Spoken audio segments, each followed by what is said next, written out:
This is Barrels and Barrels, a bourbon and baseball podcast, with your hosts, Brandon Spinner and Michael Burns. And welcome into Barrels and Barrels, a bourbon and baseball podcast. I am Brandon Spinner alongside my buddy, Michael Burns. Mikey, happy 4th of July. It's July 5th as we're recording. But hey, how was your holiday, dude? Hey, I enjoyed it. We didn't have terrible weather, aside from scattered thunderstorms that we just missed some hail north of us, some winds, all right up your alley, buddy, right? Yeah, you got my weather juices going. But do anything fun? Have any people over? We didn't the 4th, but for the 4th, I smoked a 9-pound Boston butt. I thought you were going to say you smoked your first cigar. No. Butt turned out great. Boston butt. I started it at 9:30 July 3rd, and it finished at 3:30 July 4th. Ooh, so 9:30 p.m. or 9:30 a.m.? p.m. Okay. So I started at night and let it go through the night. Yeah, and Michael sent me pictures of his butt. So, yeah. Going forward, this is Barrels and Barrels, a bourbon and baseball podcast, combining two of America's greatest things, bourbon and baseball, two of America's greatest pastimes. And we have been starting our episodes out with the last couple of weeks of who is the best to wear the episode number, and this is episode 32. So, Michael Burns, have you done any research on who the best number 32 to ever wear the number is? Man, you saw me. I was making some graphics for us. I was ahead of the game here, and I still didn't do this. Every week, without fail. It's like I don't read the very top of the agenda, and I skip right past the bourbon part because I don't, and I see what's what. All right. So here we go. I am going to say this probably is a no-brainer. There are several players who have worn it for decades at a time, but I think there's one player that sticks out, and I think it might be a slam dunk. Steve Carlton wore the number for 23 years. No other player wore the number 32 more. The closest was 14 years by Vern Law and Milt Pappas, former Cub. And then 13 years for Elston Howard and Dennis Martinez, who is a name. And then Roy Halladay at 11, Sandy Koufax at 12 years, Matt Wieters at 11 years. And that's it when it comes to multiple years in the double digits. But, I mean, Steve Carlton has the biggest WAR amongst any of them, and it is not even close.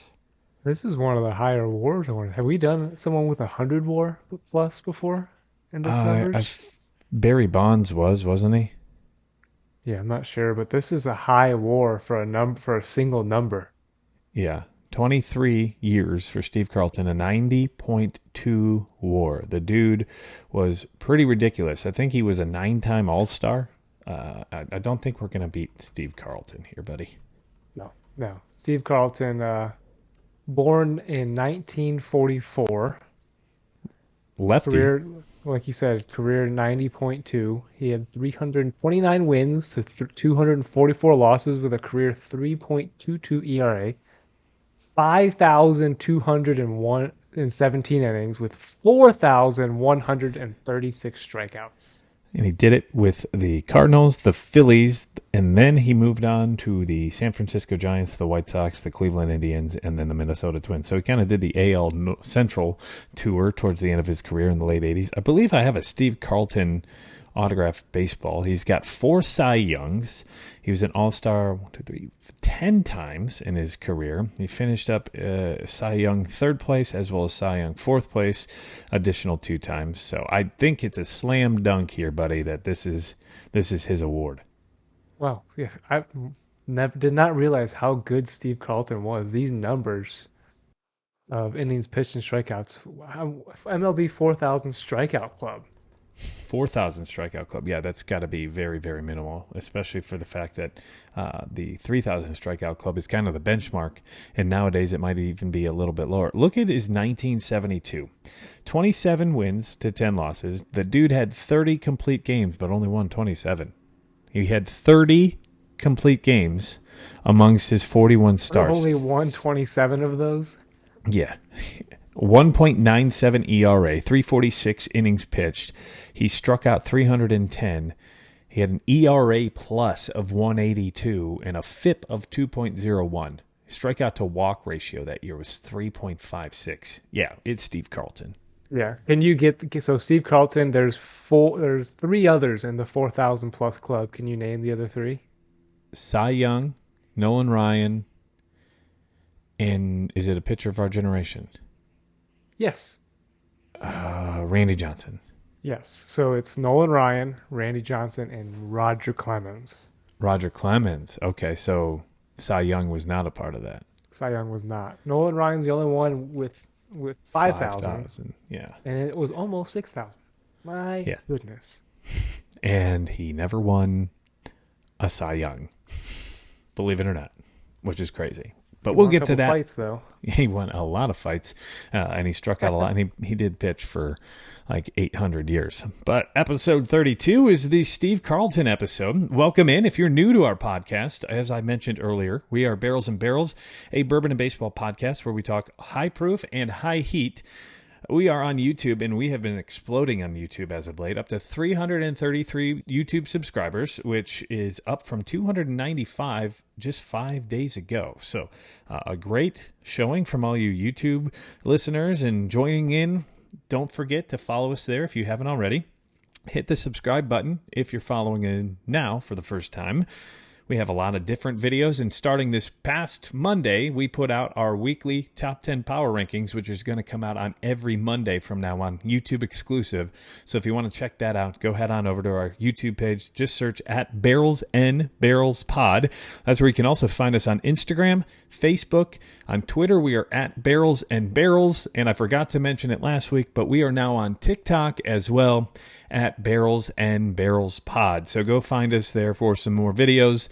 Don't forget, you can always find us wherever you stream your podcasts. We're on Apple, Spotify, iHeartRadio, Google, as well as Amazon, and I believe Stitcher for now, but Stitcher's going away here soon because they're shutting down their podcasting program. So find us wherever you stream your podcasts. Great thing.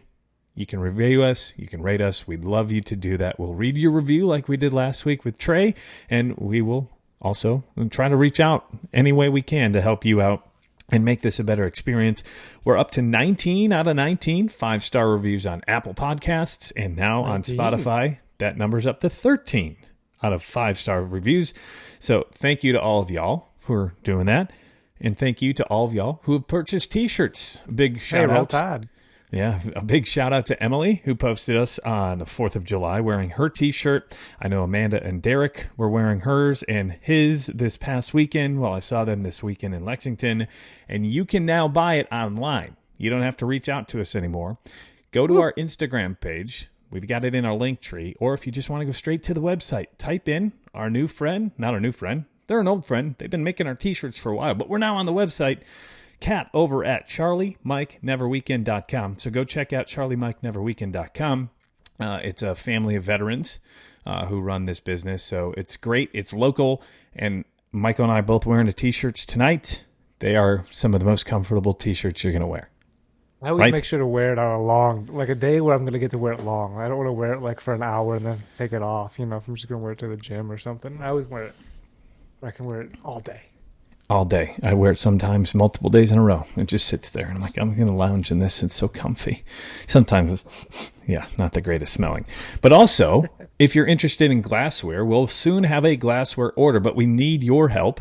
We need you to head on over to our Instagram page and click the link in our bio. It's a link tree, and you need to choose which kind of glasses you would like. Would you like a Wisdom glass like I'm holding here on YouTube? Would you like Glencairn's or a 2-ounce glass? We are hoping to put an order in by the middle of July. So if you're interested in that, we'd like your opinions just so we know which glass y'all prefer and which ones we should go ahead and order. So with that said, let's pour something in our glass, Mikey. Oh, yes, please. Let's go. So today, the whiskey of the week, it is a bourbon. We are going with Still Austin Cask Strength Bourbon Whiskey out of Austin, Texas. This is Still Austin, the bourbon whiskey company. Nancy Fraley, you may know that name, big name in the whiskey community. She is the master blender, and lead distiller is John Schreppel. is John Schreppel. I hope I said that name correctly. Ooh. But give that a little pour. I've got it in my Will Whiskey Chronicles Wisdom glass. Man, right, that's an explosion of a nose there. Yeah, it's potent. And I do want to shout out Basement Rickhouse. I listened to a tasting, or when I'll tell the story here in a few minutes, but I went down to Lexington this past weekend and did a tasting with Basement Rickhouse. He used to work at Buffalo Trace. Great stuff there. He taught everybody how to nose the whiskey. He told us his background at Buffalo Trace, how in order to make it as a taster and as a worker, you had to pick out each different part of Buffalo Trace. He said you had to know which one was Eagle Rare. You had to know which one was Buffalo Trace by not only the nose, but the flavor in order to just get the job. So it was kind of cool. He said he kind of shot down my 2 nostril. I was going to ask, did you ask him about the 2 nostrils and he pointed that out? He said you can do it, but the big thing is... You're not the only one I've seen do it. So they said the more important thing is to put your full nose in and take an inhale through your mouth. But don't take an inhale through your nose, but inhale through your mouth. And it's going to help warm up your tongue, and it's going to warm up your palate, but also you're going to get those flavors in your nose. So doing that right without away... the burn. Yeah, it doesn't get the burn either. So what do you... Man, I get like a spearmint right off the front. Like, oh, is that what you get? You get spearmint? I get the mint, but it's not what I get first. First, I get like a cherry bomb. Cherry and spearmint are like the two that right off the bat, right up front. There's some oak to it too, but that's not quite as strong. But cherry and spearmint for sure. This smells like a cherry taffy to me. Like I could almost just picture chewing on a cherry like taffy right now after sniffing it. Like saltwater taffy, or just like just a candy, not necessarily a. I'm going more for like a texture that I smell of cherry, okay. And it's a bold cherryness. It's very bold. It's hot up front. I mean, not hot, but like it punches you with that. You don't have to search for anything, right? Some of these times we put our nose in, we're like, I can't quite pick it out. Like that is right in your face. Nose is great. As far as the mash bill on this puppy, Michael, this comes in at 70% white corn, 25% rye, 5% malted barley. This did win the 2022 double gold at the San Francisco World Spirits Competition. Again, this is coming from Nancy Fraley, Master Blender. A quick story behind all of this. I went to that Whiskey Fest in Chicago, was it 2 weeks ago, at Malloy's. And there was 50 different whiskeys to try. And I probably tried about 25 or 30. Again, just little quick sips, not, I'm talking 30 different whiskeys. Let's go. And this is the bottle I walked away from it with. So, still awesome. And I've had it for 2.5 weeks, and look where that bottle's at. So, I'm coming in with a pretty good taste on this and a pretty good thought on this. 118 proof. I'm not going to tell you the age until after we take our first sip. So, but it's in the notes. It's in the notes, but you never look at the notes. And I don't look at the top of where it says "Who's the best player ever." I look through. If you fill in the mash bill and everything, I definitely look at that. I also did some looking at it before this too on their website. So this comes in at least 2 years old. So they say that for every year in Texas, you should expect 3 to 3.5 years in Kentucky. So, because of the heat? Theoretically, this is supposed to hit like a 7-year whiskey. So we'll see. I just took a sip. I get some oak right up the front, but also some cherry, and I still pull a decent amount of that spearmint right off the tip. Wow, this is my first sip. This is fantastic. Yeah? I didn't get any bite. It was smooth, it was fruity, it was oaky, it was vanilla. And that was another thing from the Basement Rickhouse. They said to take a quick sip, swallow, and then take an immediate sip right after and chew on it. And that's where you're going to get your best tasting notes. I really liked that. Yeah, I really liked that nose tip there, to breathe through your mouth and not your nose. Just doing it one way and then the other, you definitely get more. It smells like alcohol. Like I got a new bourbon earlier this week, I think Monday, and I thought it smelled great. And I was like, went to my wife and was like, "Here, Angie, smell this." And I think it smells fantastic. She smelled it and kind of was looking at me like, I was like, "It smells like alcohol, doesn't it?" She goes, "Yes." It always seems to, right? Well, at least with Angie. No disrespect to Angie, but she doesn't drink them all the time either. She's No, not into it like this. she'll get the palate. Like when we've done the lineup, she'll do that. But those, I think it helps to have somebody else, Yeah. reading off like different notes, and you can then pick it out if you're not really good at picking them out yourself. So what do you think of the pour itself? Like I got some brown sugar out of it. The more I like chewed on it, and that Kentucky hug, it's more of a Texas hug right here in the middle. They said I've got the old statistic sheet Pamphlet. from my guy Eric Mersch from Still Austin. Says it's an act of masterful artistry. Our distillers were able to combine power and subtlety into one gorgeous spirit, a velvet glove meeting an iron fist. So I think that iron fist is kind of that 118 proof. I don't think it hits like a 118 proofer. I can tell it's got some heat to it, but I wouldn't say it's up there near 120. I would say probably closer to 110. And that's what I thought when I tasted it the first time. But as you give that a swig, like I've got cherry, I've got that mint, I got everything in the nose on the palate. And usually sometimes that doesn't work that way. I also got some of the oak and the wood. I do get a little brown sugar, but those are probably the four main notes I've got. Yeah, I don't feel like there's a burn, but it's actually not a burn. It's the mint coming through. Mm-hmm. That is Like when you taking chew over. a mint gum, right? Like where is that bad or overpowering for you? No, it is. When I tried doing the quick sip, I think I've taken a sip too much, and I've got to let it linger a little while. But that mint is what you feel on the tip of my tongue. Yeah. Um, It's definitely unique. It's not like when you get mint, sometimes I get turned off by the mint, right? Like when I've had some new riff, and some of the new riff I don't like is when it's very spearminty. I think this is a good balance between the minty and even like a caramel oaky and even some cherry to it. I overall enjoy this pour. I think the finish has a little more of that rye to it. But even it's like the 25% rye still doesn't even come through as 25% rye. Like I would have expected it to be even lower in a mash when I look at it. I can pull that rye out, and if you try to think about the different aspects of this thing, the rye flavor is definitely there if you look for it. It's not overpowering at all. I liked that description of velvety. Mm-hmm.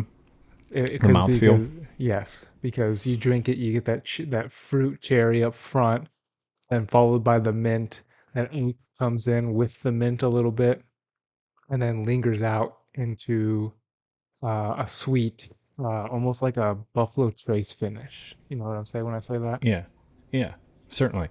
So, Michael Burns, where do you rate this Texas bourbon whiskey on our Barrels and Barrels of Bourbon and Baseball podcast rating scale? Yeah, I think I've had two other Texas bourbons or whiskeys and thought they were nasty. So hearing this was from Texas, I was sweating a little bit like, am I gonna be sending another one packing? Oh no. But no, this is delicious. Right off the nose is an explosion. The palate is good. The finish is good. I mean, this guy is an easy all-star for me.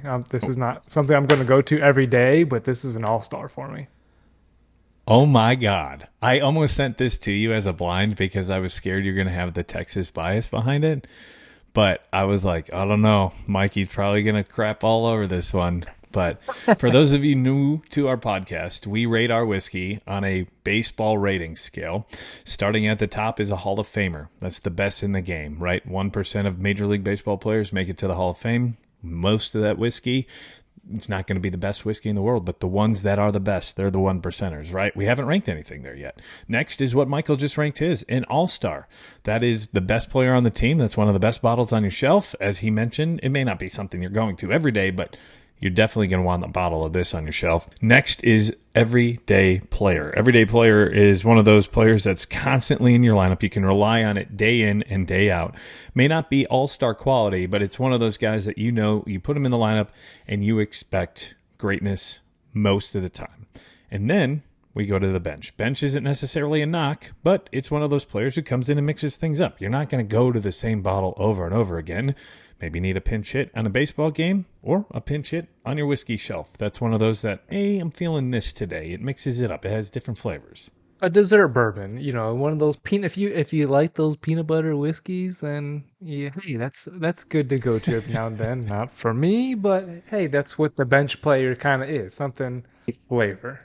Yeah, mix up the flavor. Maybe just mix up your palate. Maybe go to a wheater bourbon compared to a high rye or something along those lines. Maybe just something to change the pace, just like a spot starter. And then finally, I thought this is the route Michael may have taken as I first sent him this sample, but DFA, designate for assignment, which means you're cut from the team. And Michael has been known to have a pretty decent year off the team. I've DFA'd, I believe, one or two, but I didn't give you my ranking.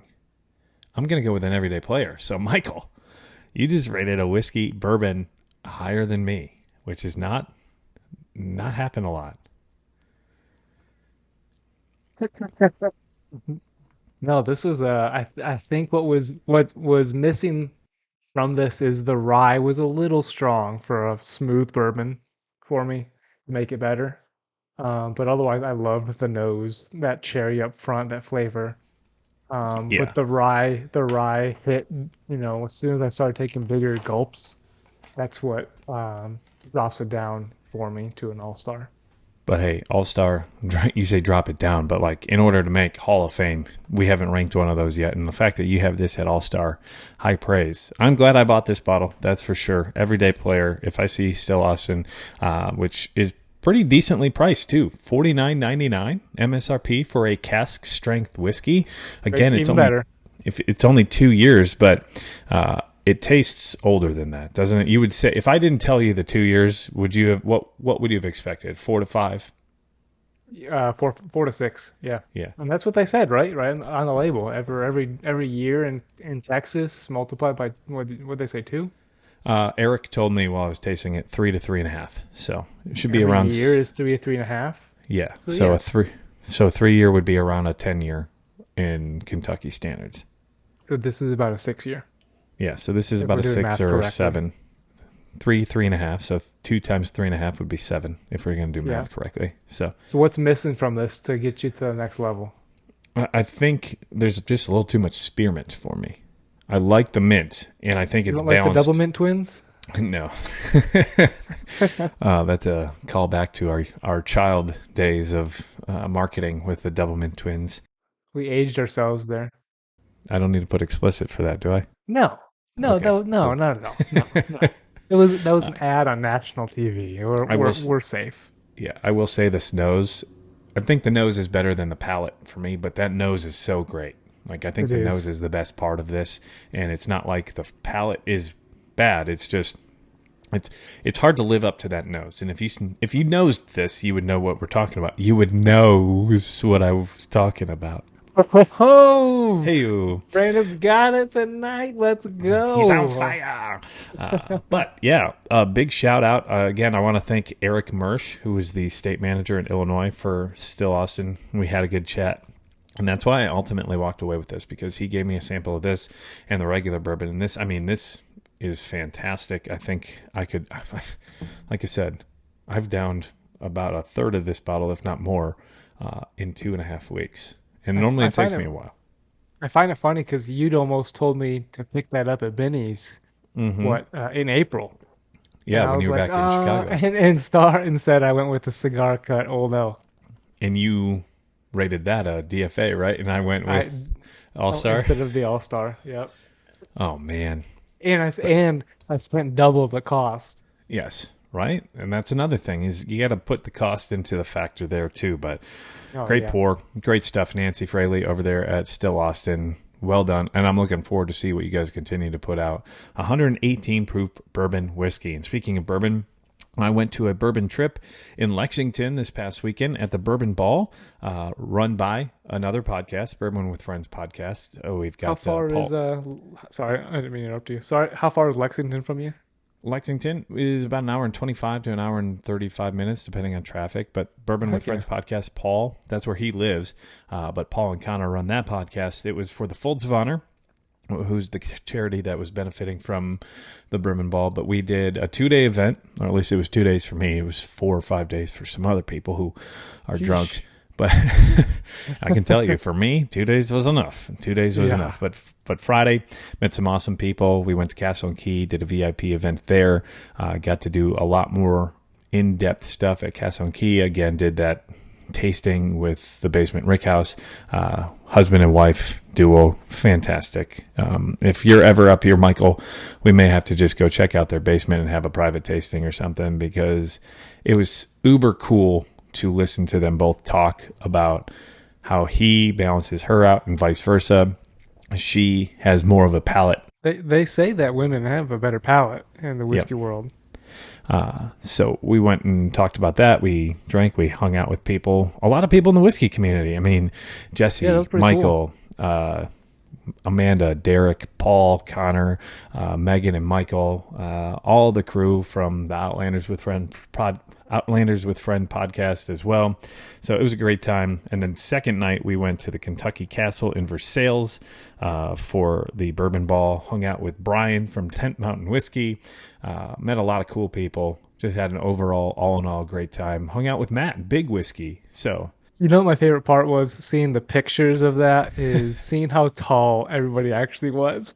Yeah. Because you see the pictures, and everyone usually is just at a table pouring their bourbon if they're doing a video like that or a reel or something. And you finally all of a sudden see everybody standing together. You're like, man, they're tall, or man, that guy's actually pretty short.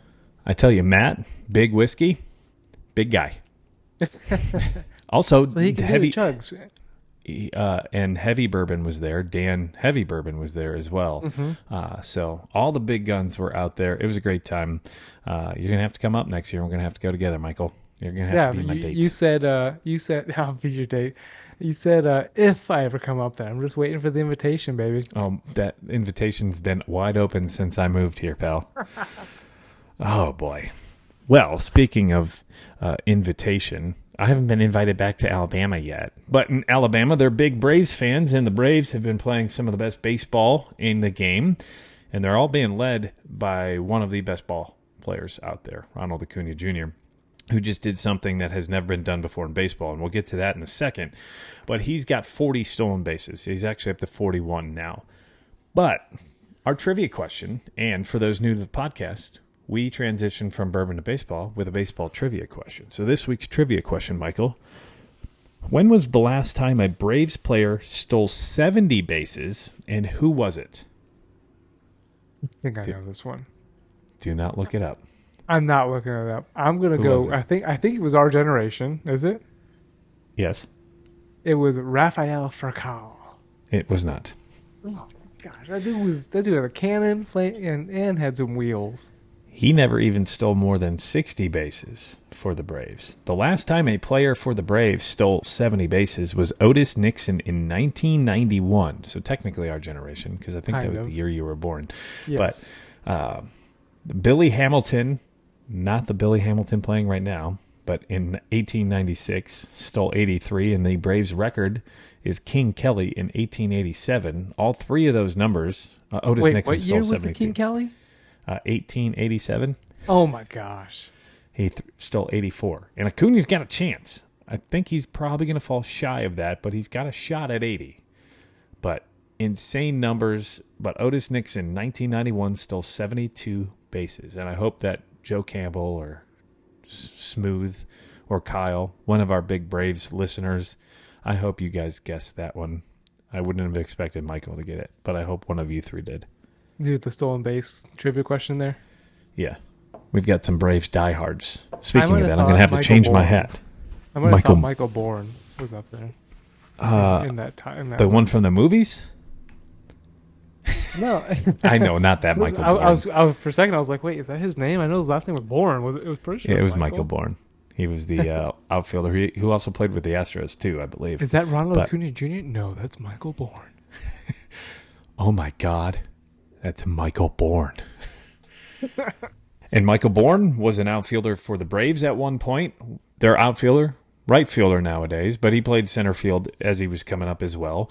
Ronald Acuña Jr. could be one of the best, if not the best players in baseball if it wasn't for a name we'll get to here in just a few minutes. But he just did something that has never been done before, Michael. With a stolen base the other night in the game, it gave him 40. And he's the first player to have 20-plus home runs, 40 or more stolen bases, and 50-plus RBIs before the All-Star break. How insane is that? The dude is having an immaculate season right now. Just incredible season. Yeah, he's got a chance at a 40-40 year. He already hit the 40 mark on stolen bases, so he just needs to hit the home run point, and that's kind of where we're going to be close. He might get to 40 home runs. I think he's on pace for exactly 40 at this point in time. He's having a crazy year. And that entire team, I mean, there's no break in that lineup. No. Right now, it does not seem like they can be stopped. The Marlins, who were hot. The Reds pulled one game out. And all three games against the Reds were one-run games. But, I mean, the Braves still kind of manhandled them, if you think about it, right? All the props to the Reds. They were the only team that seemed to be competitive before that matchup. But they had, 8 games in a row? And now they've won, 9 in a row? It's just every time they end a 7-game they win 7 in a row, they lose. They win 7 in a row. And that is what's the record could just continue. They're hot right now. Mm-hmm. And it's kind of unfortunate that they're getting hot right before the All-Star break. Well, they've been hot for a month and a half. Right. You hope that the All-Star break doesn't get guys out of their mojo a little bit, like the Cubs going to London kind of got them out of their mojo. Yeah, and that's a whole nother story. But the Braves were 21-4 in the month of June. 21-4. They didn't lose a single series. They ripped off 3 straight winning streaks of 7+ within 3 weeks. Oh, I know. I tried to jinx a couple of them and it still didn't work. You got shadow banned by our buddy Joe because of that. But the Braves went 21-4. They scored a ton of runs, 175 runs, which was more than any other team in baseball by a wide margin. 153 were the Reds in second place with that. They're pitching well. They're hitting well. I mean, all aspects of the game. What's their weakness? If you had to pick a weakness, is it the bullpen? Is it the starting pitching? I mean, they've been dealing with injuries, but I don't know if you can find a weakness on that team right now. They are being carried, I think. If it wasn't for Bryce Elder, they would be struggling starting pitching. But they've got the 3, and they're going to get Max Fried back. They're doing all this without Max Fried, their ace. Mm-hmm. Which is ridiculous. Coming into yesterday, they were 57-27. They did lose, so they're 57-28 coming into today. But they're beating the Guardians right now in the top of the 7th. So, man. Destroying them. 30 games above 500. A 671 winning percentage. And as you heard on our YouTube video earlier this week, they're our number 1 team in the power rankings, and for a good reason. 30-15 at home, dude. Jeez, 27. What was the Rays record in April? They won 14, went 14-0, but did they finish better than 21-4? Let me look it up. The Braves, the way that they're playing right now, is insane. April record for the Tampa Bay Rays. Of course, StatMuse isn't going to give it to me, but it looks like that they went 20-2 or something like that. Hold on. Oh, so they did have less losses. But looking at the Braves depth chart of rotation, if they get Fried back, they've got Fried atop. Would you put Fried as their number 1 or Strider? Fried. I'd say Fried. More proven for a longer period of time. So Fried, they've got an ace as a lefty. Strider, who would be an ace on any team, right-handed. So they've got an ace on the left, an ace on the right, and then good old Charlie Morton to be their 3, and then Bryce Elder's having a great rookie season as their 4. He's got the second best ERA in baseball. Right. Yeah, that's all you need. Yeah. I guess their bullpen, AJ Minter, Nick Anderson, Kirby Yates, and then they're close. I mean, where's their whole? I think they could replace. They always, like in 2021 when they won it, they traded for Soler, Doc Peterson, and Eddie Rosario. Eddie Rosario. What kind of outfield is that? What kind of outfield is that you're going to trade for and then win the World Series? They made those guys play at their best. And I think they were under 500 at that point, weren't they? They were when they at the deadline. They were. Yeah, because they got Peterson during the All-Star break.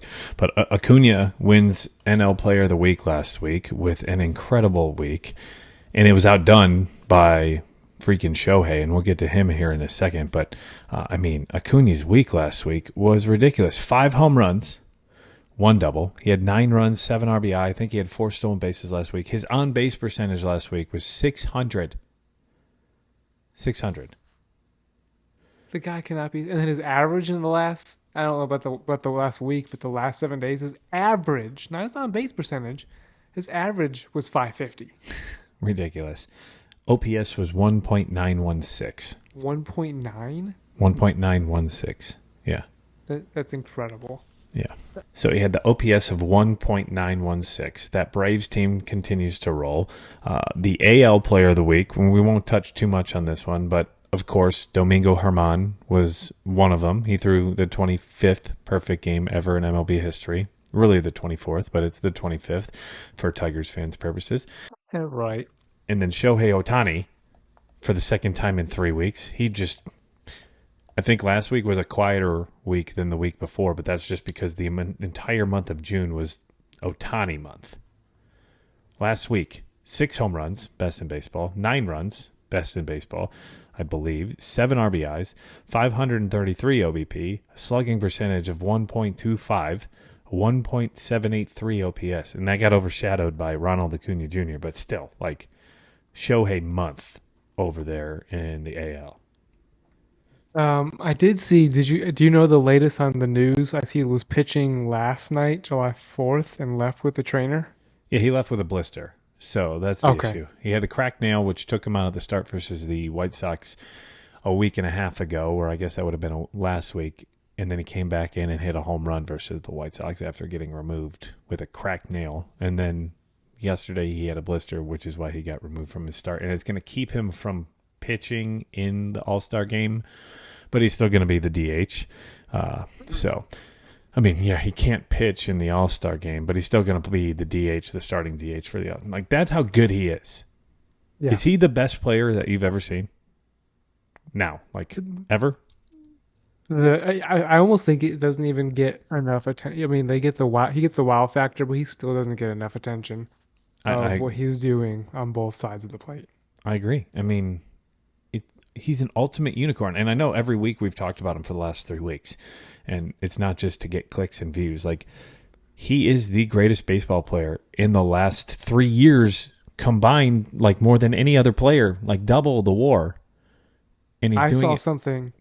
Oh. He's doing on both sides. I saw something interesting. Someone said he needs 2 contracts as a pitcher and a hitter because he won't jump into that. Someone said someone's reasoning was he needs 2 contracts because he won't be able to pitch as long as he'll be able to hit. But it doesn't matter. You're paying for the player, right? It doesn't matter. So what? You're an owner. You're a GM. What are you paying him? He's a free agent in the offseason. Go. What are your thoughts? I don't know that I would pay his price that it's going to be. I saw someone say 11 years, 550. I think that's light. And that's exactly what someone else said. I think 650 is the floor. He's 29 today. He turns 29 today. It's his 29th birthday. Aaron Judge is 31. He just got 9 years, 360, which is 40 a year. So that's the bar for a hitter, right, for Ohtani. So 11 years at 40 is 440. What did Jacob deGrom get? 185 over 5 years, right? Which is how much a year? It's around 35 a year. I think it's... But then... Max and Justin got 40-something a year, didn't they? 42 to 43 a year, I believe. Shorter term, but... So say 35 a year as a pitcher, because he's a stud. He's a top 10 pitcher in baseball. And then 40 a year as a hitter. So you're talking $75 million a year. But I'm only giving him that ace pitcher for 5 years. Right? He's 29. Okay. Pitched So he's 34. Detail his contract like that. Okay, smart. But overall, you're working it in. But you're paying him for 5 years as a pitcher. That's what you know, buying him now, and then 11 years as a hitter overall. So I think you take, 5 times 35 is the 180 or whatever, and then plus the 440. Quick math, we're looking at 635. You're going to have to bargain. You're going to have to fight against other teams. I say 650 is the low ball offer right now. For how many years, you think? 11 Doesn't matter. years. That's the 650 11 over years. 11. Maybe, I mean, shoot. I bet it goes more than that because Darvish just got a contract into his age 42 season. Okay, so do you give him 13 years at 65 a year? Do the quick math. That's more than $750 million. 13 times. That's $845 million. Right. So if you give him Oh my gosh. Yeah. How close is he to being $1 billion man? I guarantee he's going to get more than 675. That's my thought. Is he's got to be over 675. It's ridiculous. That's incredible. I wonder. Imagine though if someone did just, you know what, Ohtani, we're going to make you the $1 billion man, but it's going to be over 30 years. And Bobby They Bonilla could do that. Like, well, Ken Griffey Jr. is the third highest paid Cincinnati Red this year, and he's 53. So, I mean, Ohtani's. I think, though, of all players, I don't think he's going to go for the money. I think he's going to go where he wants to go. Right? The team that he wants to play for is going to have the money for him, whether it's 600 to 700. Right? I hope that's the case because you see guys who go chasing after Chris Bryant, not chasing after the money, and it just doesn't work out sometimes. Well, how amazing does Jed Hoyer look right now? Between Javi Baez, Chris Bryant, Kyle Schwarber, and Anthony Rizzo. Do you want to know what their combined WAR between the four of them is this year? This year is going as of last Friday. Negative 0.4. It was 0.4. It was 0.4 positive. I believe positive 0.4. Oh my god! Between the four of them. I could be wrong, but I heard it on the radio in ESPN Chicago. So yeah. Going back to Shohei, not to get off of him yet because I still want to continue to talk about this. The month of June, one of the greatest months as a batter that we've seen in a long time. Dude hit 15 home runs, 394, 492. Slugging was 952, Michael. OPS for the month of June, 1444. His WRC plus, weighted runs created plus, 278. Do you want to know who came in second and what the number was? Ronald Acuña Jr. Corey Seager, plus 197. Yeah. Ohtani walked 16.7% of the time. And he the month he had of June was ridiculous. And that doesn't even take into the part of him, actually being a number one or a number two pitcher in a rotation, which he did very well in the month of June. So I want to go back to Ohtani's contract. Okay. You were talking about how much he costs, how much he's going to cost. Mm-hmm. And I don't think it's a big deal like paying a guy so much money, like Bryce Harper. He got a deal. But in 10 years, that's going to be nothing. $25 million is going to be nothing. Right.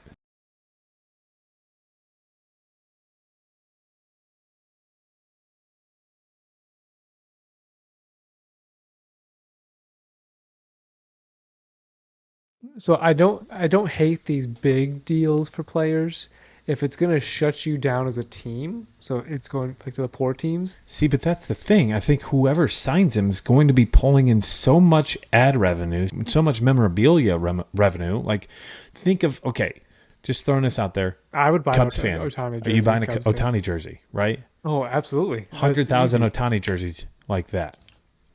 Yeah. And that doesn't even include all the Japanese media that's going to be putting in money. Like, to go watch an Angels game, the amount of Japanese companies that are sponsoring something in the ballpark, that's higher. So you're pulling in more money. You're pulling more eyeballs into your TV games. So you get to sell those commercials for a higher. You're not going to worry about being able to pay it. Now, if there's a luxury tax, he wants to come to you, you pay him. Right. So I think you throw an offer out there, and if he wants to come to you, you pay him. So now what I want to talk about is a baseball perspective. I don't think it's a bad option. I mean, he fits a 26-man roster, he fits 2 positions in that. Even if he doesn't pitch after 5 years, he's still the best DH in the league. So what I was going to say, until you just kind of changed the pace with ad revenue and how much money he brings in to basically help pay for half his contract, if not more, is look how long he's been on the Angels, and him and Mike Trout, and have the Angels won a playoff game? No, but have they surrounded him with the correct talent? There's another thing there, too, is you're going to need to surround him with the correct talent overall. And like, the Angels just don't know how to do that. Last 10 put years. this out there. What number 1 pitcher did they get while he's been around? I can't tell you one. They haven't gone out for the best pitcher on the market. I think the last time they did that was C.J. Wilson, and the guy And he wasn't had a season, and he still wasn't a Verlander type guy. right. They've never paid for pitching. They've only paid for hitting, and they paid for hitting on the wrong players. Anthony Rendon. They paid for Albert Pujols. They put money out there on players like Justin Upton, right? Like players who were either past their prime, didn't deserve the money that they got. They just got it because they had a hot free agent year going into their free agent year. They've never paid for the pitcher. And this is just me as a Cub fan talking. You've got Justin Steele, who is pitching like an ace. We're watching him tonight. His ERA is down to 2.42, leads the major leagues. You got Marcus Stroman. If you re-sign him, that's a number 3 all of a sudden with Ohtani. Then you throw out Kyle Hendricks at a 4, and you've got pitching. Drew Smyly has a 5 next year. And that's not if you have Cade Horton come up, or Jordan Wicks, or someone like Hayden Wesneski come in and actually be a number 5 starter. A 5. Just come on, guys. Just give me a quality start, and that's all I care about. He makes the depth of that rotation better. This is probably the best Angels team that he's had put around him. Yeah, right. And they're fine. I wonder when's the last time they've been in second place in the division. Right. They haven't won a playoff game since I think 2013 or 12. Oh, was it that long? 2000. I don't think. No, you're right. You're right. They haven't won one. They haven't been to a playoff game since Trout's then. played in 3 total playoff games. They haven't won, I don't think, since 07 versus the White Sox. Or 05 versus the White Sox. I don't know why I said 07. 05 versus the White Sox, because that was when they lost 4-1, and that was the whole AJ Pierzynski thing. But yeah, it's been a long time since they've had success. I don't care what it costs to get Ohtani, because he makes your team instantly better. I don't think he brings you don't see it now, and he's the best player in the game. He's not going to bring that diva, look at me kind of thing, no matter what he's getting paid. He's still getting paid a pretty penny right now. Right. He's not the type of guy, like you said, look at me, that he's the example I'm going to give is Jazz Chisholm. Yeah. I think the guy is too much look at me. I think he's the most look at me kind of guy. Right. Tim Anderson's another one. Mm-hmm. Ronald Acuña is almost there. He's almost there. Wander? I don't see Wander enough. I don't watch Wander enough. I don't watch the Flip Rays. the ball, grab and throw. Like, oh, yes. You know what I mean? Like the showboat. I don't think you see that out of Ohtani, and I don't think we're ever going to see that. And that's what I think makes him the complete ball player, because he's a pitcher, he's a batter, but he's not an issue in the off the field. Right? He's not a head case. He's not something like that. I mean, we could talk about Ohtani all day long, and I'm sure there'd be a lot of people who would love to listen to that, but there's other teams that we've got to talk about. Before I get into that, the month of June he had was ridiculous. We didn't talk about his pitching performance in the month of June yet. In 30 innings, in 5 starts, he went 2-2. He had a K per 9 of 10.98, Michael. A WAR as a pitcher of .6, and that's on top of everything he did as a hitter with 15 home runs. That's why he's the ultimate unicorn. Like, if I could fundraise for him to bring him to the Cubs, I would. Is he having a better career year or contract year than Judge did last year? I believe so. Let's look it up real quick. I mean, Judge had an immaculate contract year. 63 home runs? 62. And 62. Yep. And bet on himself and won. And Ohtani, I don't know if he even bet on himself, because he's been this type of player, but now the home runs, I think he's never been, I'm not going to say never been elite, but now he's among the elite.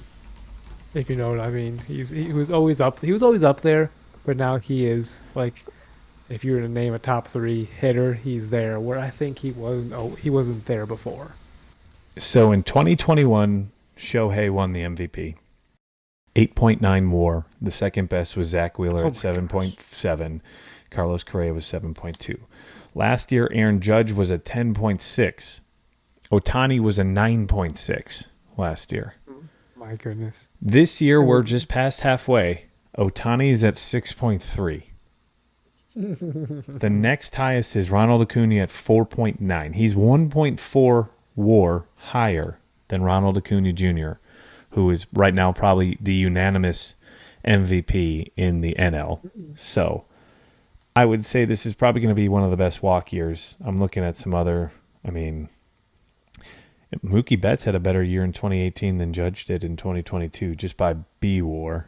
But, yeah, it's hard to beat what he's doing right now. Yeah. He's leading the league in home runs. And speaking of home run leaders, that's a name I want to bring up. Is yesterday, as you and I were talking, you realize that Luis Robert Jr. has the third most home runs in the majors this year? No, because I feel like he can't be leading the league in something because he had spent some time on the IL. Always does. Always does, but he's been healthy this year. He's been sat for one game. He's played 84 games so far. He's got 25 bombs. That's tied for third with Pete Alonso. Matt Olson is the only one higher than them at 28. In the American League, it is Shohei, then Luis Robert, and then Mookie. Mookie's not in the AL anymore. Then all the way down to Aroldis Garcia at 21, who's 10th in the league in home runs. But Shohei leads the league in that. He leads the league in RBI. How many did Shohei have? 28? 31. Oh Shohei does not lead in RBI anymore. He did until Aroldis is now at 69. Nice. But nice. Shohei scored 61 runs. But like home runs here, we've got Shohei, Matt Olson, Luis Robert, Pete Alonso, Mookie Betts. Do you want to know who's in sixth? For home runs? Mm-hmm. There's a three-way tie for sixth place. Let's hear it. Ozzie Albies at 22. What? Jorge Soler and Kyle Schwarber. Yes, Ozzie Albies. He leads all second basemen in home runs. Just think about, that's what I was talking about with the Braves lineup. They've got, I believe, 9 guys already at double-digit home runs or almost there. Michael Harris has 9, and I think he's at like the 10th highest on the team or something along those lines. It's ridiculous. Yeah, that's that Braves team. I think they could do the same type of thing in July. Okay, I was wrong there. I've got to stat correct myself. They currently have 7 players in double digits already. But listen to this. Matt Olson, Ozzie Albies, and Acuña, all above 20. Marcell Ozuna from the Braves, 17. Austin Riley, 15. Eddie Rosario and Sean Murphy both have 14. Michael Harris has 9. And then you got Darno and Orlando Arcia at 7. And Pilar at 6, who theoretically could hit. Arcia is the starting shortstop. Yeah, in the National League All-Star team. Ridiculous. The Braves, whatever. We were going to talk about Ohtani's contract and the guy who I thought was going to be, who was talked about the biggest contract ever was going to be Juan Soto. Mm-hmm. He's still got 2 years, though. He's not a free agent until 24. And did you see what he said about Ohtani the other day? No, what did he say? I think it was Monday. He said something, and he's like, but he has to face us. I don't know the exact quote, but wait till he faces us. You know what happened in that game yesterday? Ohtani did leave with the blister, and I think the Padres got to him. Juan Soto, 0 for 2, 2 strikeouts. Man. And I don't think Ohtani showboated it either. Like, just put him up, put him down. Not like Juan Soto does every at bat with his shuffle. Oh, right? Like, just, it's good. It's good. It's good fun. It's good fun, and it's good theater is the word I was looking for. But, man. Like batting stance guy, who does all the different batting stances. Juan Soto is one that stands out. Just like Nomar Garciaparra, baby. You'll always get the batting gloves. Mm-hmm. You know who Juan Soto's is. Yeah. So yesterday, the Padres did beat the Angels 8-5 in Ohtani's start. So they did get to him. But still, like when it came to the Soto-Ohtani matchup, 0 for 2. 2 strikeouts. Now, Ohtani did go 5 innings, 5 earned runs, 4 walks, 5 strikeouts. He did give up 2 bombs. But still, hard to knock him when he's been the best player in the league by a large margin. And Juan Soto, shut up, sit down. But sitting Your down, team is how far below 500? yeah, well below 500, 40-46. Speaking of the Angels, Mike Trout, that's a huge blow to this team. He's out 4 to 8 weeks. He had surgery today, hamate bone in his left hand, and hamate bones are hard to come back from because it's your hand, right? It's how you grip the bat. It's a bone you don't really need in your hand. I think Albert Almora had this surgery back when he was in the minors with the Cubs, and that slowed him up. But 4 to 8 weeks, Trout has had a rough year for his standards, but still a great year. If you looked at the average ball player, right, you would take it. You just wonder, Trout. He for the last 10 years has been the greatest ball player of our generation, and now all of a sudden he's what, 30? He's in his years 30s. Old?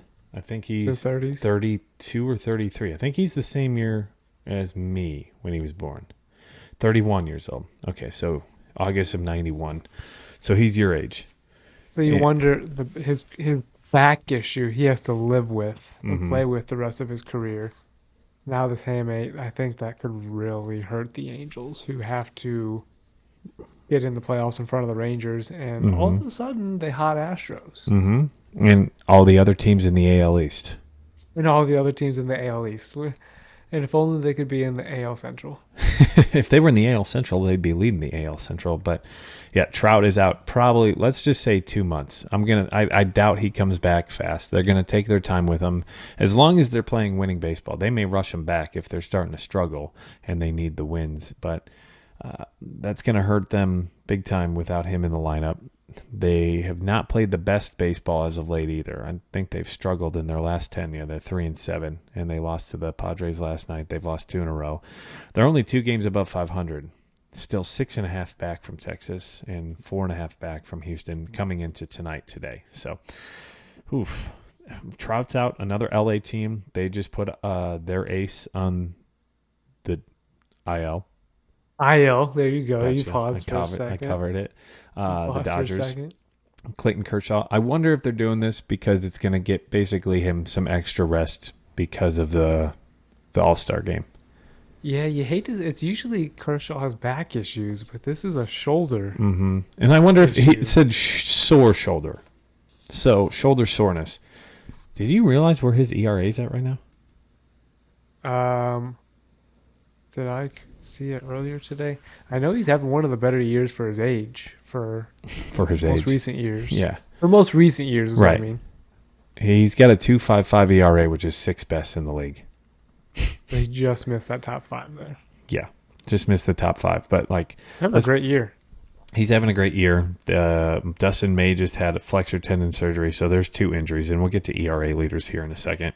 But those are 2 injuries for the Dodgers. One that's out for the year. The other one that you would hope that Kershaw comes back from. I think he'll be back sooner rather than later. They mentioned that he'd be back after the All-Star break. Yeah, and I wonder if it was one of those, we're getting to the All-Star break. You're going to miss one start as it is. You're not going to pitch in the All-Star game even if you make the All-Star game because of this. Let's just put you on the IL. It's 10 days now? So 10 days from Monday is the end of next week. And guess what? That's the end of the All-Star break. So I wonder if it was, let's get you to miss one start, be able to pull up a player onto our roster rather than just rest you for the week, get you healthy, and then have you come back. And they have 4 other guys who can definitely fill that role. And I think they even have more depth in the minor leagues for that. Yeah, they've had Bobby Miller come up this year. Of course, they're Emmett Shaheen came straight from Double-A. Every year. I think that's getting more popular. That guys are. I mean, Brian Wu came from Seattle, came straight from Double-A. I think that's getting to be more and more popular because Double-A is the test and Triple-A is those Quad A players that just can't make it. Right. Yeah. Quick. Clayton Kershaw. Career ERA. We talked about it a couple weeks ago, but I still want to test you. Career ERA? Yeah. I'm going to say it's a 3.23. 2.48. 2.48. Yeah. The only reason I brought that up is because I was listening to the Compound podcast earlier. In his career, his rookie year, 4.26 ERA. Since then, he's only had 2 other seasons over 3. In 2019, 3.03, and in 2021, 3.55. I mean, Yeah. in that guy's younger days, that dude was the pitcher. The pitcher. Yeah, He was just elite. He was, 2013, playoffs, but- 1.83. 2014, 1.77. 2015, bad year, 2.13. 2016, Keep going. the year that Jake Arrieta won the Cy Young, 1.69. And I believe he was the runner-up. you go a couple more years. A few more years. You got it? 2.31, then 2.73, 17 and 18. So those last two are like the juice ball era still. Yeah. That's great. to No, have that's that not low of an that's ERA not in the great. juice ball That's era. incredible. A 2.31. Yes. Yeah. When everybody and their mom was hitting 40 home runs. Yeah. Or did he win the Cy Young in 2016? Oh, no, that was Max Scherzer. Wow. Because Arrieta won it in 15. 15. Yeah. And I think John Lester was part of the finalists in one of those 2 years. Let's not get too far deep in the weeds there. Want to touch on the Reds again. The Reds continue to win. They're winning tonight as I look at it, 9-2 versus the Washington Nationals. This team continues to just win games. Coming into tonight, they'd won 18 out of 22. They had an incredible month of June. They're up in the NL Central over the Brewers one game, but 47 and 39 coming into tonight. They're 8 games above 500. Their run differential is still minus 15, and the Cubs is plus 23. How ridiculous is that? They just don't have anybody to stop runs coming across the board. They've got Andrew Abbott, who is Incredible his time rookie up. Yes, it's been 5-6 starts, but the guy is looking fantastic, and that's it. It's all they really have. Yeah, well, Can you that's give me a because second guy that you would count on? If he was healthy, I would tell you Hunter Green. Right. And then Nick Lodolo, who are both out on injury. And that's why I said the biggest need is a starter. Yeah, Andrew Abbott, 6 starts, 1.21 ERA, 4-0. He's got 42 strikeouts in 37.1 innings. He's got a 0.88 whip. Would they be interested in Max Scherzer? I don't think they'll pay for it. I mean, he'll be more than the damn staff in the entire team. Yeah. Joey It's only Votto is for- $25 million or whatever. He's got a player option, is all Scherzer has, because he could be gone after this year. He's That's going it. to take the player option. Another $43 million guaranteed money. Oh, for sure. That's Do true. you see him making more than 43 over the next 3 years after this year? I don't think so. He's going to definitely take the player option. I don't think the Reds are going to trade for, who would be a good fit would be Cookie Carrasco from the Mets, a veteran 3 or 4 starter. I just don't know if the Reds are going to pay the money for a number 1 type of pitcher. Right. You don't need they need playoff game type pitchers. Right. And I you don't know have that Cookie's that guy. Yeah, Right. I don't know that Cookie's that guy. But he's a veteran. That's what they don't have in that rotation. If you look at it, they're all young pitchers. The oldest guy they have is Luke Weaver. Oh, and he He's gets their hit all over the place. He's their 5th starter, and last night he did shut down the Nationals. But other than that, we'll have to, as we get closer to the end of July, we'll have to do some more who's on the market, who looks like where they could fit here and there. I love the month of July for baseball. I love the MLB draft. And that's next love week. Following that, that's the Sunday, I think. July Is it 9th. Sunday? Oh, when we're not even going to be able to talk about that. Man, there's so much to talk about. Get ready for a hot month of July here on the podcast. But the Reds, awesome baseball. The Phillies continue to play awesome baseball. They just won their 10th in a row yesterday on the road. They're 7-3 in their last 10. They are 46 and 39. That would be a half game out of the NL Central. How many games back of the Braves are they? 18? 11. No, it's the Mets. Just kidding. Yeah. So the Phillies are now a plus 12 run differential. I think they beat the Rays yesterday, right? And they beat the Rays today. I'd 8-4. pull up my internet, but Microsoft Edge seems to be just taking all of my memory of the computer. I've got something going on. I need to download Chrome, like you said. Yeah, you got to download Chrome, buddy.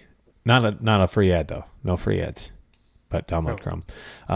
Phillies have won 2 in a row versus Tampa, who have not been playing Great baseball. I told you they were going to start come back to earth. If only the freaking Orioles would play like they were earlier, they'd still be closer. They're 5.5 back still. They've only gone 4-6 in their last 10. The Phillies having a great resurgent year by Nick Castellanos. He's hitting 316-ish. So Nick Castellanos, book it. He's going to hit. There's a doubleheader later on this year, and he's going to hit a home run in both of those games. You know why? At Great American? No, it's September 11th. Oh, because they're going to be talking about like September 11th. Yeah, and it's in just the going to middle be of that Nick conversation. It's Castellanos. going to Yep. be But for sure. even the Marlins would have won 2 in a row after losing 3 in a row to the Braves, and they are still 8 games back in that division. So some good playing, some good baseball being out of the NL teams, the AL teams. The Houston Astros 8-2 in their last 10, winning 4 in a row. They're resurgent towards the Rangers. They're only 2 games back at Texas.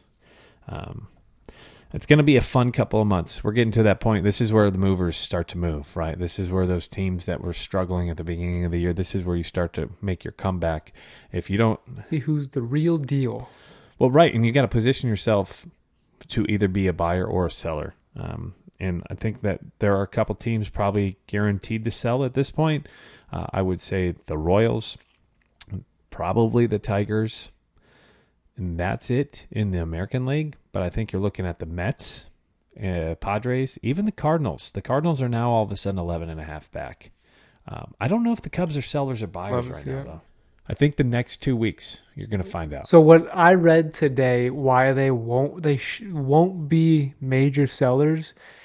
They already are reaching roster limits for most of their prospects that they have. The Cubs have so much. They don't have elite prospects, but they have near elite prospects, and they don't have the roster room for it. Right. You've only got 5 or 6 minor league teams that you've got to fill, and most of those rosters are full. And we're coming to prospect season where you're going to be drafting a couple here anyway.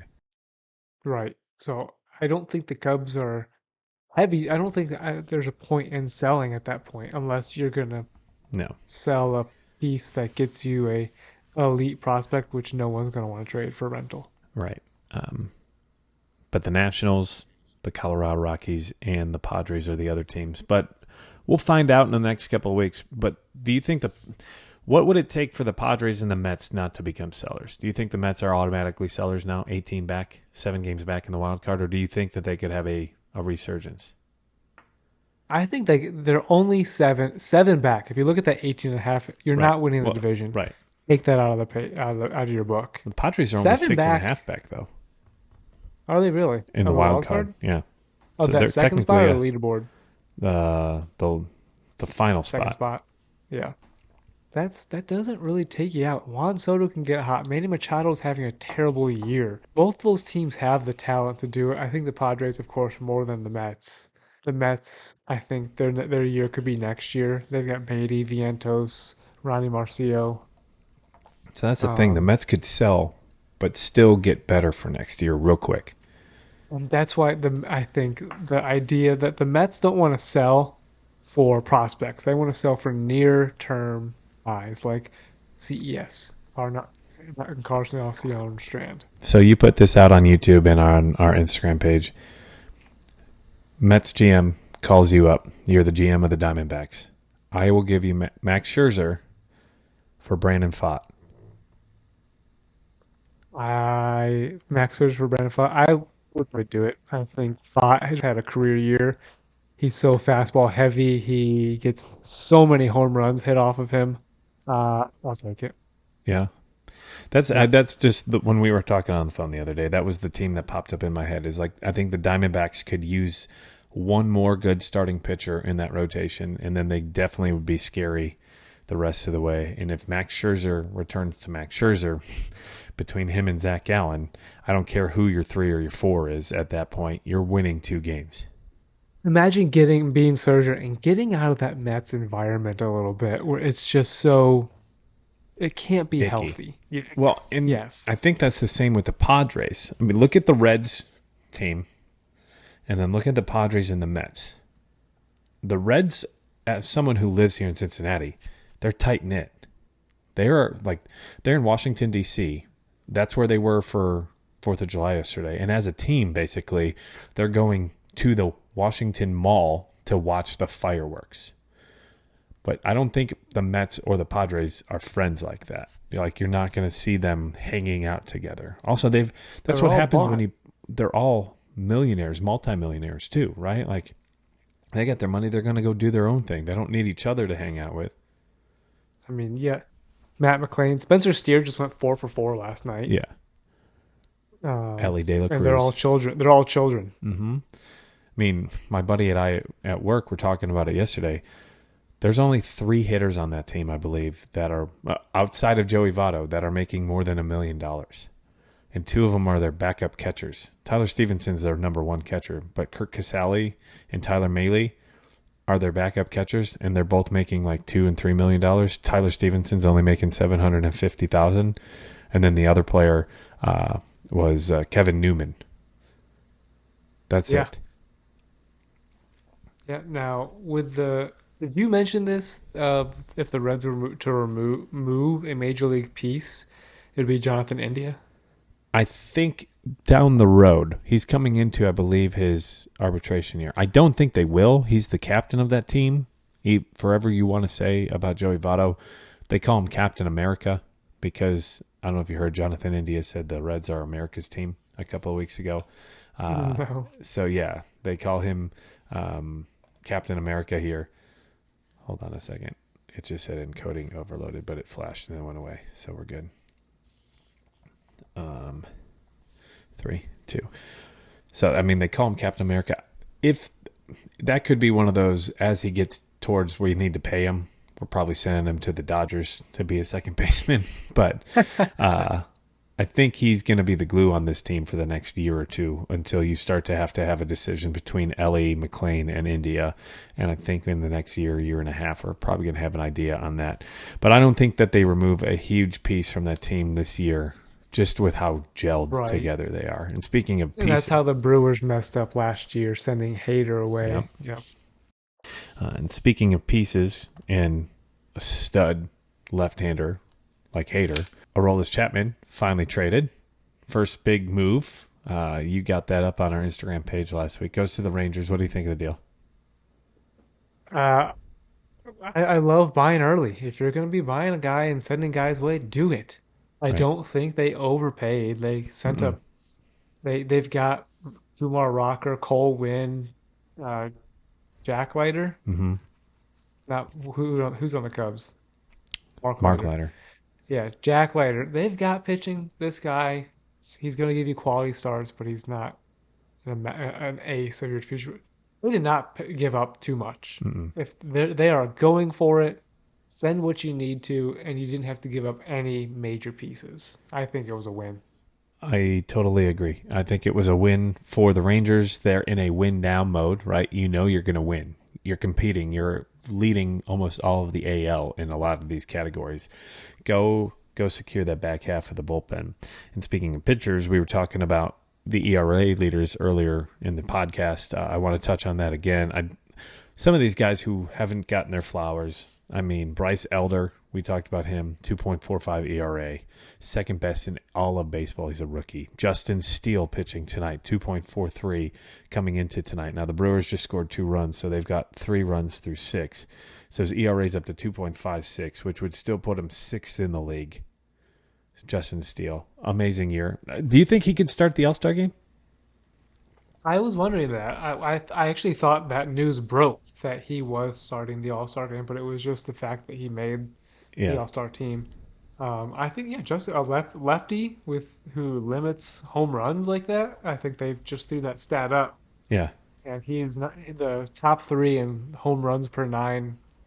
It's him, Sonny Gray, Justin Steele, and then Marcus Stroman in home runs per 9. Another name who, and this is not just the Cubs fan in me, but I don't think he's gotten a ton of praise nationally. Marcus Stroman is 9th on the list at 2.76 for an ERA, right? And he was just right there at number 1. He was just right there, and then the London game happened.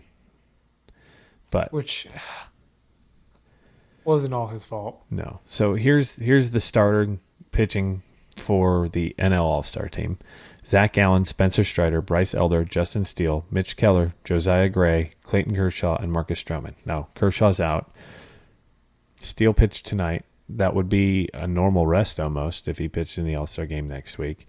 But Bryce Elder would be a good one. Strider, I mean, anybody on that list is a good one. But I think you could theoretically go with Steele or Stroman.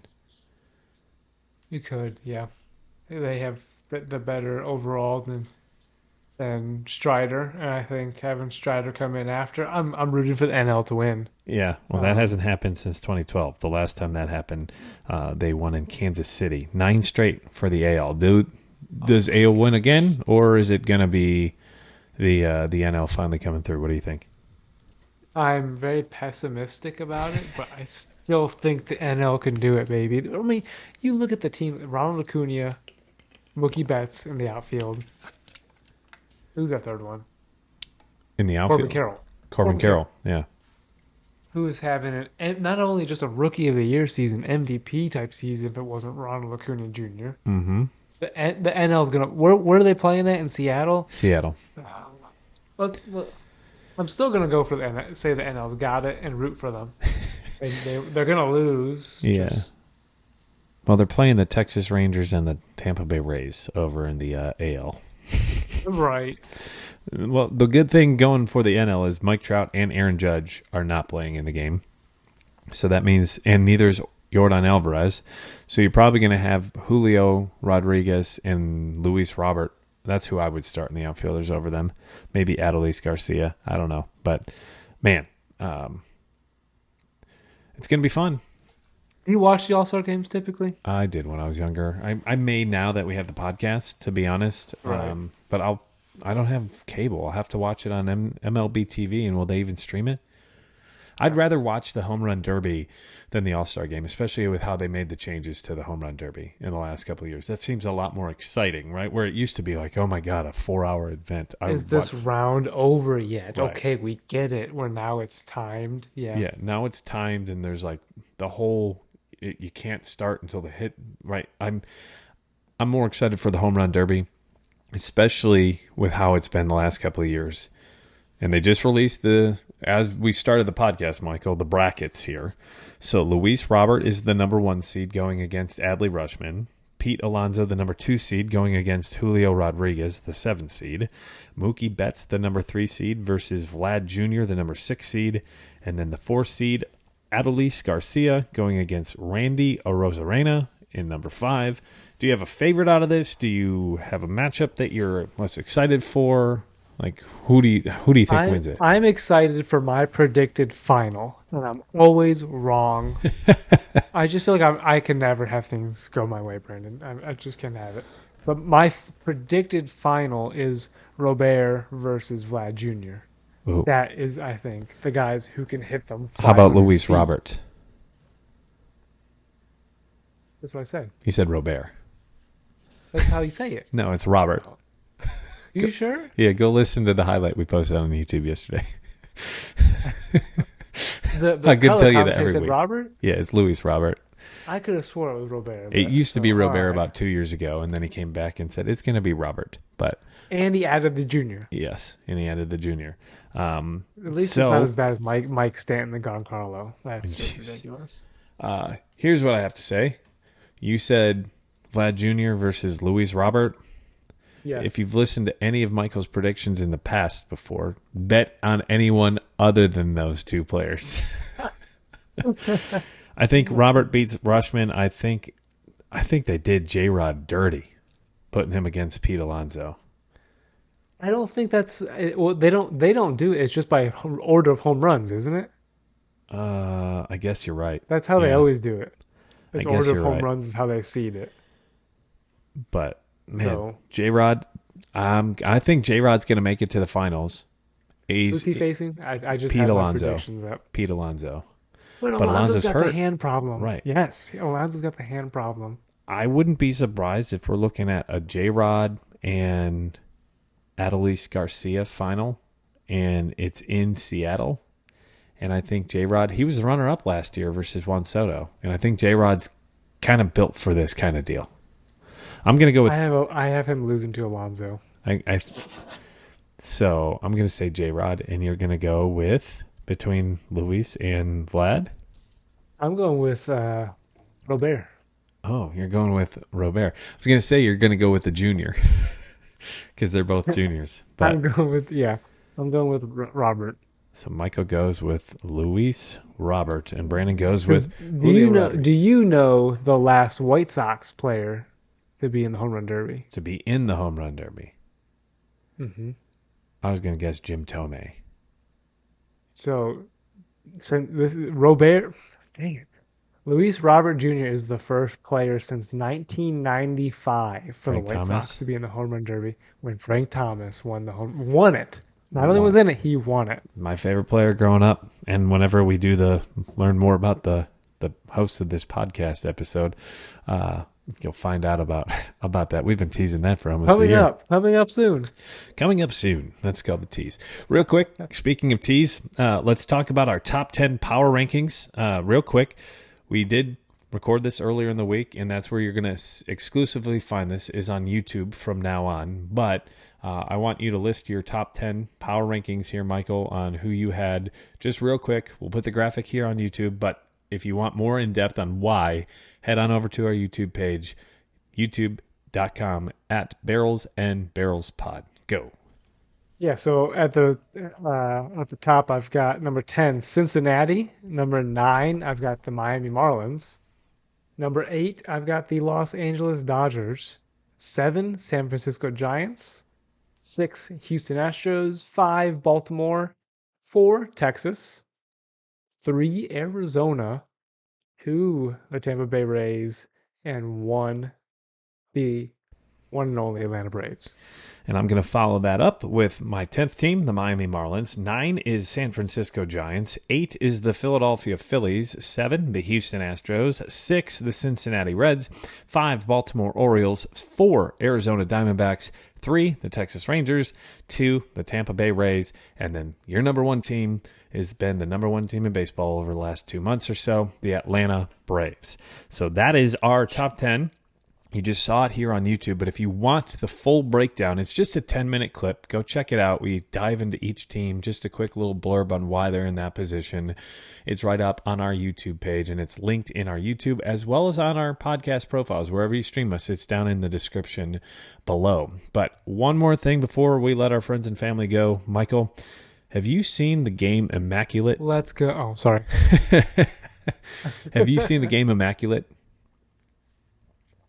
Is that a movie? No, it's a new game on Twitter. It's like Wordle, but the grid 3x3. Yeah, the 3x3. Yes, I have seen it. Have you played it yet? Played. I played it for the first time today, and I think we might want to start doing it together and posting it on our podcast. But so like Wordle, like we used to do. Yeah, and the two of us used to Wordle. I still Wordle every day. Michael Two doesn't. of us used to hear. You still Wordle to this day? Yeah, I've Wordled. Let's see. I'll pull up my Wordle score. Today I got it. Today I got my Wordle in 3. Today's was Venom. By the time this plays, it'll already been gone. But I'm playing for 435. I'm still at 100%, but I'm on a 1-day streak because I missed yesterday because of the 4th of July. But yeah, it was the 4th of July.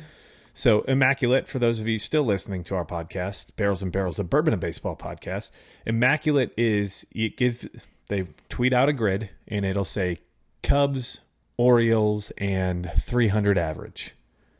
And then on the other side, it'll be Mariners, Guardians, and MVP. And you have to make the grid line up to where the answer equals both. So if it was Cubs in Seattle for that column, you would have to pick a player who played for both the Cubs and the Mariners. If it was a Cubs 300, a player who hit 300 in a season for the Cubs, etc.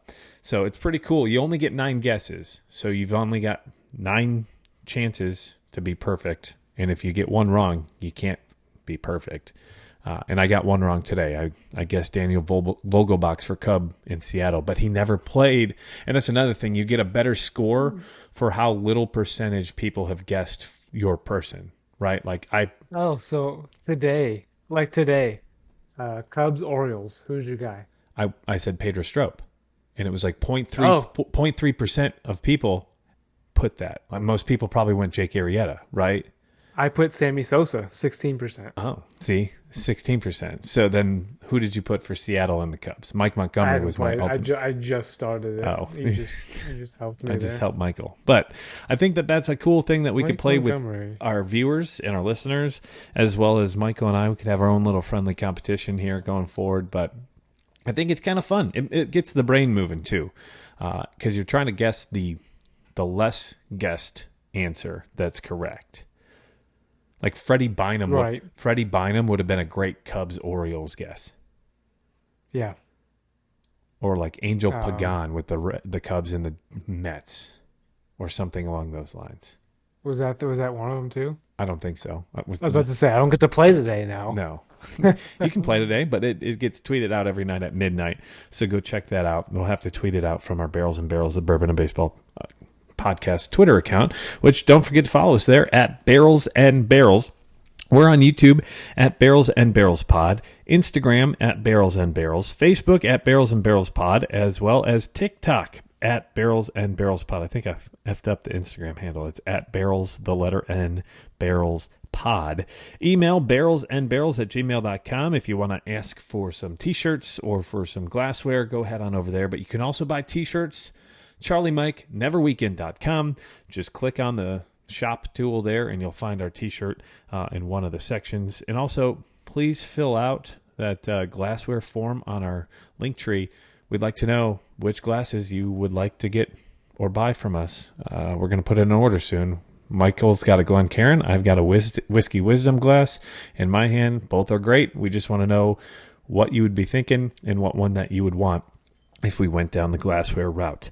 Don't forget, listen to us, Spotify, Apple, as well as Stitcher, Amazon. Well, Stitcher as long as it's around. Google and iHeartRadio podcasts. Please rate us and review us just like we rate and review our whiskey. And as you hear every week, we are genuine with our reviews. We're not bought by anybody.